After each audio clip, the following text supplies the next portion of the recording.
Welcome to the 31st Annual Miracle Weekend, broadcasting live from BC Children's Hospital. We're here this evening and all day tomorrow. We're going to take you inside this incredible facility that's truly built to heal. And we'll be hearing some remarkable stories from children and their families who have been helped by BC Children's Hospital. It's going to be a great weekend, so let's get started.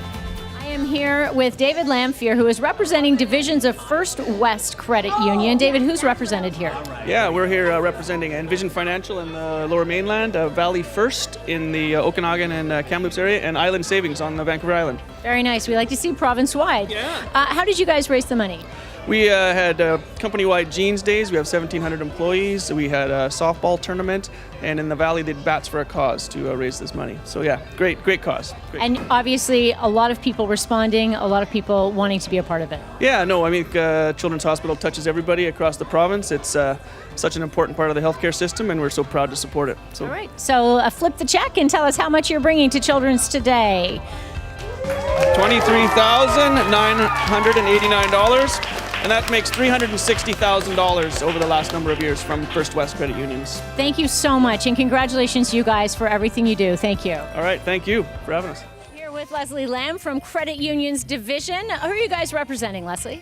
So today we are representing the various credit unions of BC, credit unions from the island, the Lower Mainland, the Okanagan, it's all the way up to Prince George.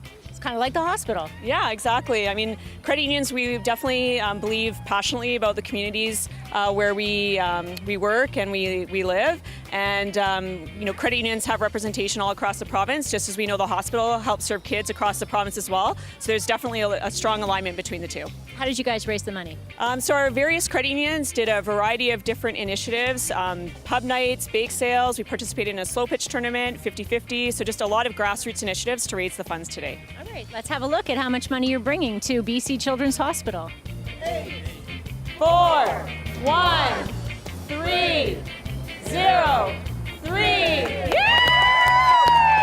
Amazing, thank you. Thank you very much.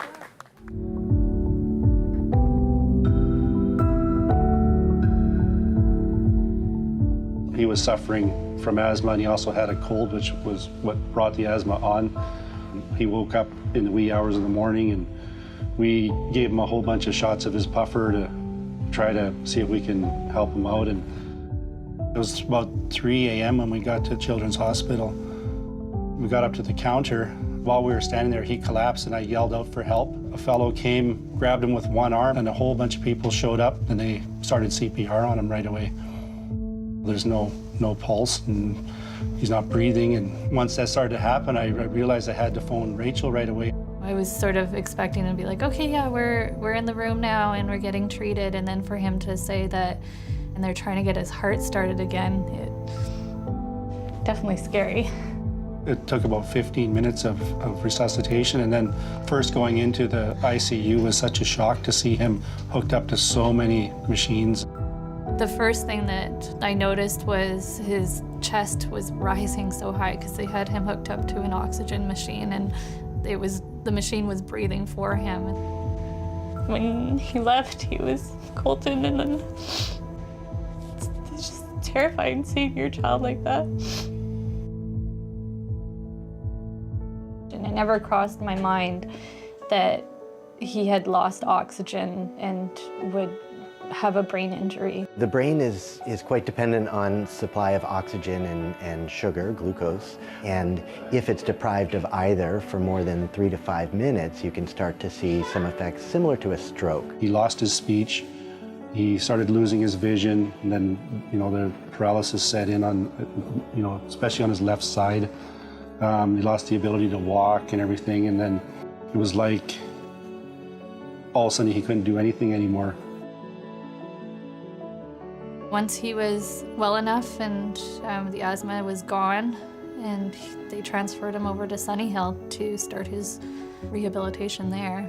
Each therapist would see him once a day and start working on just the simple things of getting him out of bed into a wheelchair.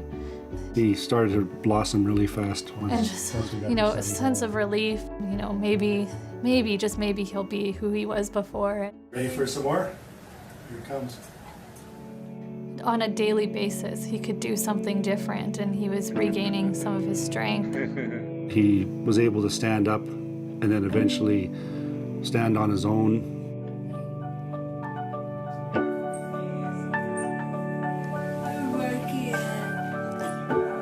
And he was very motivated too. Like I've never been so impressed by somebody in my entire life. He's pretty exceptional, that kid. We were getting our Colton back while we were at Sunny Hill.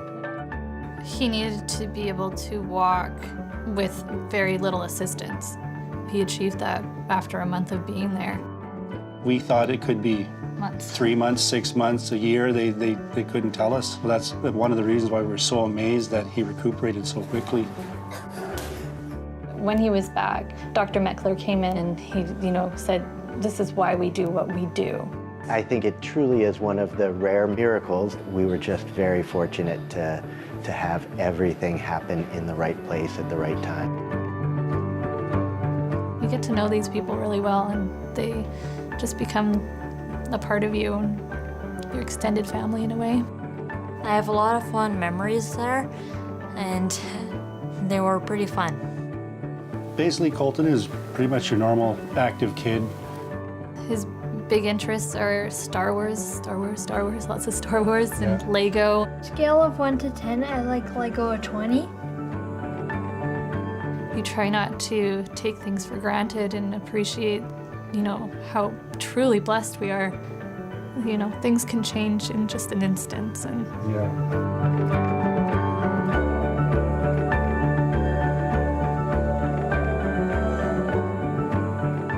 the Children's Hospital, means everything. They're everything to us. They saved our boy. We knew from early on that was the only place to go.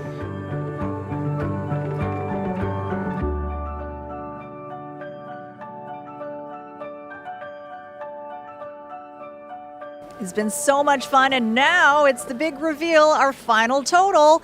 Are you guys all ready to shout out the numbers with us? Yeah, you are. All right. It's going to get loud. Let's take a look at the screen. Okay, here we go, everyone. Bring us the numbers. 8, 7, 8, 5, 0, 0. 20!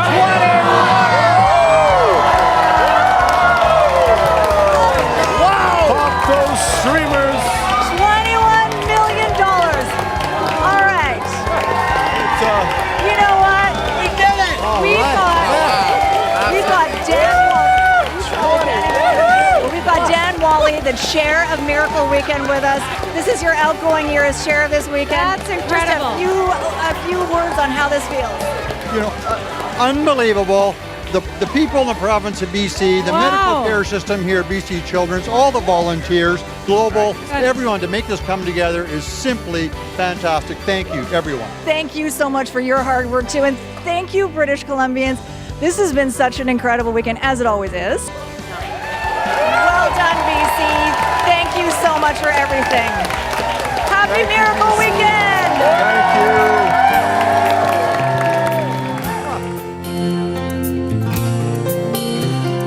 Angels are smiling, lifted by love, awed by the children, exploring their world of pure innocence, pure love.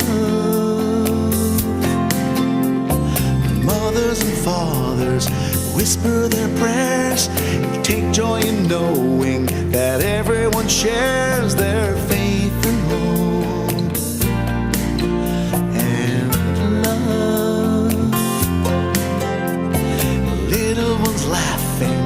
Lost in their play, through grateful eyes, you can hear them say, thank you all. Thank you. Thank you all. Thank you. Miracles happen with love and with help from the angel in all. Miracles happen, oh yes they do. Here's hoping someday what happens for you and peace comes to you from above. Miracles happen with love. Miracles happen with love. And with help from the angel and all of us, miracles happen, oh yes they do. Here's hoping someday one happens for you, and peace comes to you from above. Miracles happen with love.